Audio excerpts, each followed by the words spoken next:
حسن اور حسین بیمار ہو گئے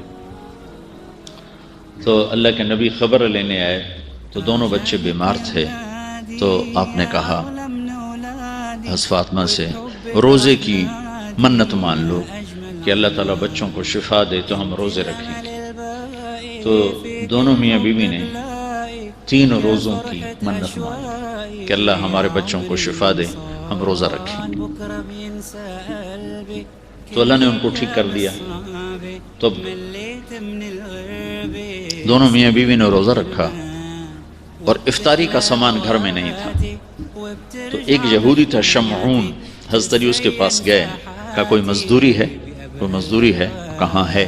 یہ اون ہے، یہ صاف کر دو تو تمہیں جو دوں گا، کچھ جو دوں گا۔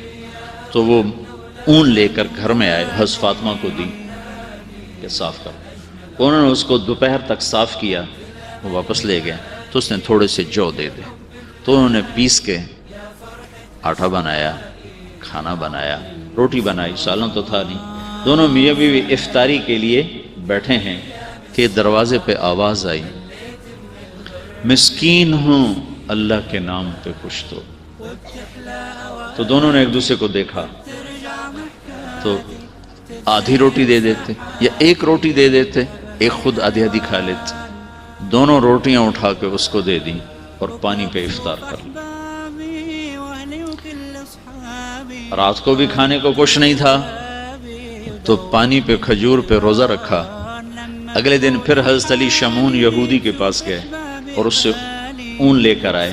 حضرت فاطمہ نے اس کو سارا دن صاف کیا، عصر سے پہلے مزدوری ملی، اس کو پیس کر آٹا بنا کر روٹی بنا کر میاں بیوی کھانے پر بیٹھے تو دروازے پہ آواز لگی، یتیم ہوں اللہ کے نام پہ کچھ دو۔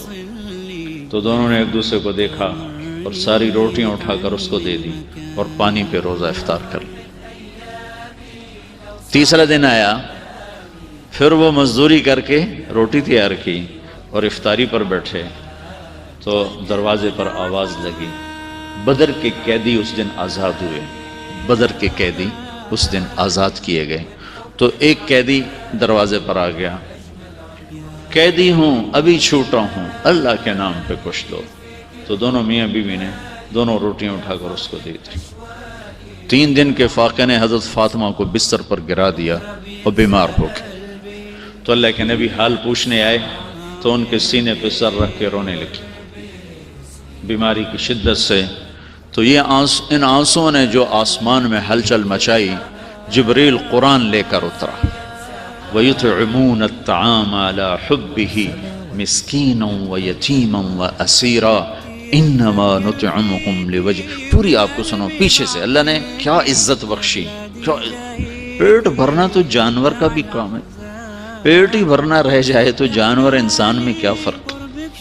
ان الابرار یشربون من کاس کان مزاجها کافورا عینا یشرب بها عباد اللہ یفجرونها تفجیرا۔ یہ میرے بندے ایک دن آنے والا ہے وہ پئیں گے جس کا انہیں تصور بھی نہیں، کافوری شراب پئیں گے۔ پھر اب ان کی تعریف، ویوفون بالنذر، اپنی نظر کو پورا کرتے، وہ منت کا لفظ، اپنی نظر منت کو پورا کرتے ہیں۔ یوفون بالنذر ویخافون یوما کان شرہ مستطیرا، اور آخرت کے دن سے ڈرتے ہیں۔ اب ان کی یہ صفت ہے، وَيُطْعِمُونَ الطَّعَامَ عَلَى حُبِّهِ مِسْكِينًا وَيَتِيمًا وَأَسِيرًا، یہ خود بھوکے ہوتے ہیں، عَلَى حُبِّهِ، خود بھوکے ہوتے ہیں اور کھلاتے ہیں مسکینوں کو، یتیموں کو اور قیدیوں کو۔ اور پھر ان کی اخلاص کی اللہ نے گواہی دی، انما نطعمکم لوجہ اللہ لا نرید منکم جزاء ولا شکورا۔ اللہ ان کے اخلاص کا گواہ بن رہا ہے کہ یہ کہہ رہے ہیں کہ ہم صرف اللہ کو راضی کرنے کے لیے کھلا رہے ہیں، ہم کوئی آہ واہ نہیں چاہتے۔ انا نخاف من ربنا یوما عبوسا قمطریرا، ہمیں اس دن سے ڈر لگتا ہے جس دن، جو دن بڑا خوفناک ہیبتناک ہے۔ پھر اللہ نے آگے بشارت دی، فوقاہم اللہ شر ذلک اليوم ولقاهم نضرة وسرورا وجزاهم بما صبروا جنة وحريرا متكئين فيها على الأرائك لا يرون فيها شمسا ولا زمهريرا ودانية عليهم ظلالها وذللت قطوفها تذلیلا. آگے تک یہ قرآن اترا کہ اللہ تعالیٰ کہ جبریل آگے پیغام لے کر کہ علی و فاطمہ کا یہ عمل ایسا پسند آیا ہے کہ عرشوں پر بھی دھوم مچ گئی ہے، اور یہ سورہ دہر کی آیات کو اتارا گیا.